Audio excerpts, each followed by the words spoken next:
বাংলাদেশ সরকারের সাবেক পররাষ্ট্রমন্ত্রী বর্তমানে পররাষ্ট্র মন্ত্রণালয় সংক্রান্ত সংসদীয় স্থায়ী কমিটির সভাপতি ডক্টর এ কে আব্দুল মোমেন এমপির সাথে জকিগঞ্জ অ্যাসোসিয়েশন ইউকের কার্যনির্বাহী কমিটির নেতৃবৃন্দ বৃহস্পতিবার পূর্ব লন্ডনের হিলটন হোটেলে সৌজন্য সাক্ষাৎ করেন। এ সময় সংগঠনের নেতৃবৃন্দ মুক্তিযুদ্ধের প্রথম মুক্ত অঞ্চল হিসাবে জকিগঞ্জকে রাষ্ট্রীয়ভাবে স্বীকৃতি দেওয়ার চলমান ক্যাম্পেইনকে সফল করতে ডক্টর মোমেনের সহযোগিতা চান এবং বাংলাদেশ সরকারের কাছে এই দাবি সম্বলিত একটি স্মারকলিপি তার হাতে তুলে দেন।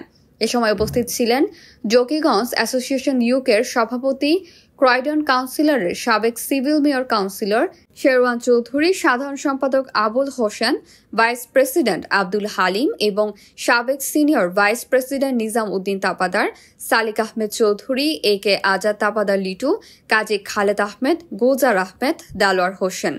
সিলেট ১ আসনের এমপি ডক্টর মোমেন বলেন, জকিগঞ্জকে বাংলাদেশের প্রথম মুক্তাঞ্চল হিসাবে ঘোষণার দাবির প্রতি আমি একমত পোষণ করছি এবং এটি কিভাবে পার্লামেন্টে উপস্থাপন করা যায় তা আমি খতিয়ে দেখব। আগে ছিলেন আব্দুল হক সাহেব, ডিআইজি ছিলেন, তারপরে এদিকে আমাদের মজুমদার সাহেব, আমাদের আপনার ডক্টর সিআর দত্ত সাহেব, কিন্তু কেন জানি একটু পিছনে। সেই জন্য আমি খুব খুশি যে আপনারা একটু বিশেষ উদ্যোগ নিয়েছেন, আর আমি সেই জন্য আমাদের কাউন্সিলর মেয়র সাহেব, এই জকিগঞ্জ অ্যাসোসিয়েশন শরণ চৌধুরী এবং নান সাহেব সবাইকে ধন্যবাদ দেই যে আপনারা একটা উদ্যোগ নিয়েছেন এবং আপনাদের অনেক লোক সিলেট শহরে আমার ভোটার বহু জকিগঞ্জের লোক এবং তারা খুবই আপনার সিনসিয়ার, আন্তরিক, এবং সেই জন্য আমি মনে করি যে কারণ আপনাদের সেই সাহায্য করা আমার ভোটারদেরও সাহায্য। জকিগঞ্জের অনেক লোক সিলেটে, আমাদের পরিবারের সবাই 50,000 শুধু ভোটার না, দেয়ার অ্যাক্টিভ ভোটার, অনেক চুপ করে থাকে ওরা কিন্তু সবসময়। সুতরাং আই উইল লুক ইনটু ইট, দেখব। আর আমি আপনাদের যে উদ্যোগ নিয়েছেন সেই জন্য আপনাদের সাধুবাদ জানাই এবং আপনাদের সাথে আমি আছি। দেখি আমি আগে পড়ি কিভাবে আমি সরকার দলের লোক বলে আমরা অনেক সময় কম জিনিস পার্লামেন্টে তুলি। আমি যদি নিজেও না বলতে পারি আমি অন্যকে দিয়ে অবশ্যই তুলি।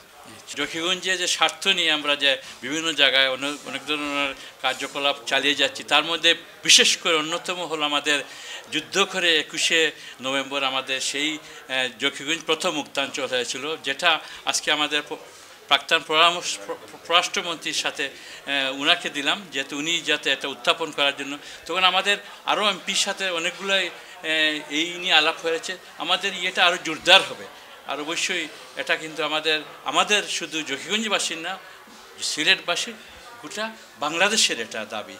তো আমি সবাইকে আবার ধন্যবাদ দেব আজকে এখানে আসার জন্য, এসে যার ফলে আমাদের এই অনুষ্ঠানটা, আমাদের এই প্রক্রিয়াটা আরও যেন কুইকলি প্রসেস হয়। এটা অবশ্যই আমরা যে অ্যাসুরেন্স পেয়েছি আমাদের মাননীয় প্রাক্তন পররাষ্ট্রমন্ত্রীর ক্ষেত্রে, এটা আমাদের জন্য অনেক একটা বড় দাবি বলবো। এই যে প্রথম মুক্ত অঞ্চল নিয়ে যে ফাইট চালিয়ে যাচ্ছে, শুধু আজকে নয়, আমরা বিগত বেশ কিছু মন্ত্রণালয়ে আমরা এই স্মারকলিপি দিয়েছি, মুক্তিযোদ্ধা মন্ত্রীর সাথে একাধিকবার বৈঠক করেছি। কিন্তু আমি ধন্যবাদ জানাই আমার জকিগঞ্জ অ্যাসোসিয়েশনের এই যে নেতৃবৃন্দ যারা আছেন, এরা যে সর্বাত্মক সহযোগিতা করে যাচ্ছেন।